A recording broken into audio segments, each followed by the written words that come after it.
Bueno, a ver, ¿alguna otra pregunta? Sí, acá. Sí. Con lo que estás diciendo, yo entiendo que Lacan hace una lectura distinta a Freud que otros psicoanalistas. Incluso pensaba que vos hablaste del falo no como fase, como habla Freud. Exactamente. Sí, ya lo creo que hace una lectura bastante diferente a otros psicoanalistas. El falo, hay una de las grandes diferencias que va a marcar Lacan justamente, es que el falo no es una fase, sino que es un organizador. Es el organizador incluso de toda fase. Es el organizador de cualquier fase libidinal, por decirlo así. Lo va a llamar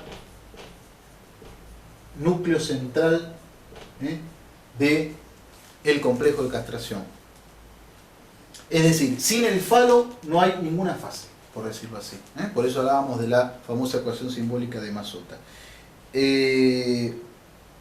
Igual, hablar de fase es como hablar de estadio, ya es un abuso un poco de términos para el psicoanálisis, es una cuestión cualitativa que tendríamos que descartar. ¿Por qué digo esto? La psicología evolutiva, que no existe para nosotros, no existe la psicología y mucho menos la evolutiva, por supuesto que va a hablar de fases, y va a hablar, pero ¿qué pasa? Si existiesen esas fases y si hubiese una fase como pretenden genital lograda, no habría neurosis. Justamente lo que demuestra la neurosis, lo que demuestra el síntoma neurótico, lo que demuestra que existe lo inconsciente, es que no hay un respeto por esto. Es decir, no podemos estar hablando de, bueno, ahora el sujeto pasa a la fase oral, va a la fase anal, de la fase anal va a la fase genital. No, porque si no, no hay neurosis. Toda neurosis es neurosis infantil. A ver si lo vamos a entender de una vez por todas. Es decir, la genitalidad como fase normal no va. O decir, por ejemplo, la monogamia es lo normal, la heterosexualidad es lo normal. No, estas cuestiones en psicoanálisis no lo podemos manejar. Por otro lado, la psicología, que es el estudio de la conducta, remite a algo más, una cuestión científica. A través de la conducta, el psicoanalista no dice absolutamente nada, no diagnostica nada. Nosotros no podemos dar una apreciación de un sujeto por la conducta o por hacerle algún test, para nada de eso. Hay conductas, por ejemplo, que pueden ser muy locas en sujetos neuróticos, en obsesivos graves, pueden haber conductas perversas en neuróticos, puede haber conductas psicóticas en perversos, no sé. Eso, nosotros nos basamos en la lengua, en el habla, en el discurso, en el discurrir de la palabra del analizante, nada más. Y volviendo a otra cuestión, sí, por supuesto que lo leyó bastante distinto. Yo siempre digo que una de las frases que pronuncia Freud, que escribe Freud en el último párrafo de la conferencia 31, la voy a escribir en alemán.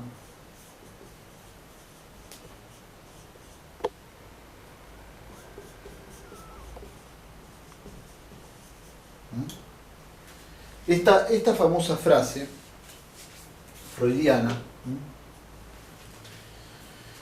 de la conferencia 31, yo creo que a partir de la lectura diferencial justamente que hace Lacan, a diferencia de otros psicoanalistas, vamos a tener una manera de posicionarnos ante el psicoanálisis y ante lo inconsciente. Es decir, no hay mucho tiempo para desglosar esto, pero vamos a decirlo rápidamente. Podemos hacer básicamente tres lecturas de esta frase. La lectura que hacen los post-freudianos, por ejemplo, qué sé yo, Melanie Klein, Anna Freud, que van a después tomar los conductivistas, es decir, que el yo debe reemplazar al eso, al ello, a lo inconsciente. Entonces, parecería que hay que darles vitaminas al yo, porque el yo está enfermito, y entonces, bueno, no. Ahora vamos a ver rápidamente por qué no. La otra lectura que está en el otro extremo, la lectura de los post-nietzschanos, por ejemplo, Foucault, qué sé yo, podrían llegar a suponer que lo que está enfermo es la pulsión. Entonces hay que darle más pulsión al sujeto. También, tampoco va por ahí.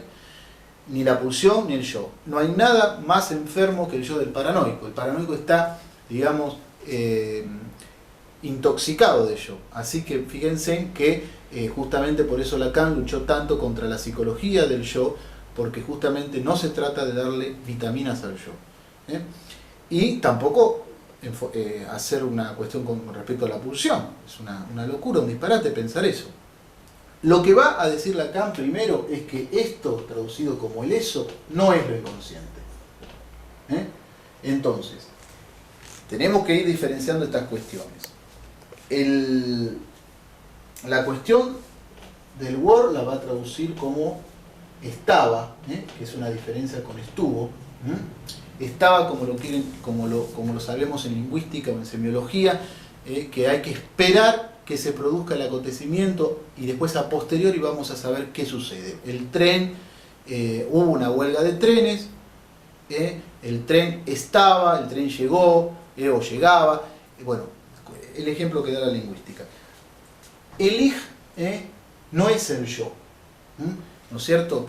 Lacan no lo va a traducir como el moi, lo va a traducir como el sujeto.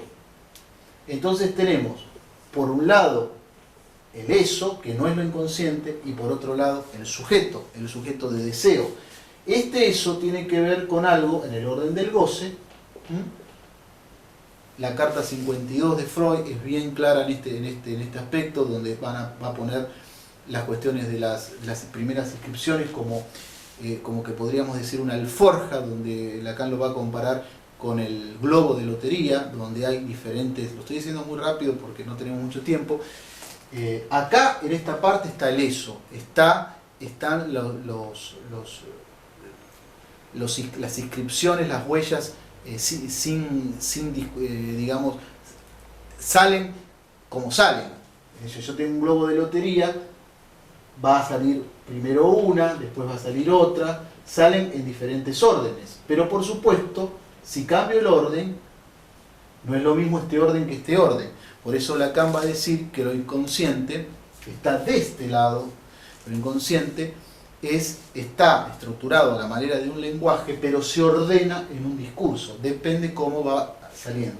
Entonces, de este lado tenemos el sujeto del deseo y de este otro lado tenemos el goce. Fíjense en que acá está la lectura ética de lo inconsciente y de la clínica psicoanalítica, de la manera que se encara un psicoanálisis.